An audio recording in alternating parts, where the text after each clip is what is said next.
ሰላም ጤና ይስጥልኝ ነቢል ሰመሩ ነኝ የብሉፕሪንት ፖድካስት መስራችና ሆስት ነኝ በዛሬው ፕሮግራማችን ይዘንላችሁ የቀረብነው እንግዳ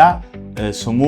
አርኪቴክት ከድር ሰይድ ይባላል አርኪቴክት ከድር ሰይድ የኪዲአይ ኮንስትራክሽን መስራችና ባለቤት ነው እንዲሁም የዲቪኤም ቴክኖሎጂስ ኤንድ ዴቨሎፐርስ መስራችና ባለቤት ነው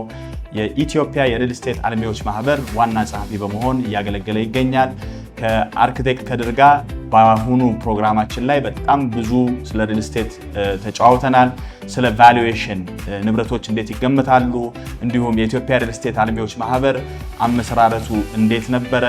አሁንስ ምን ስራዎች በመስራት ላይ ይገኛል እንዲሁም ሪል ስቴት ላይ ስለ ሎኬሽን በጣም ትኩረት አድርጎ አርኪቴክት ከድር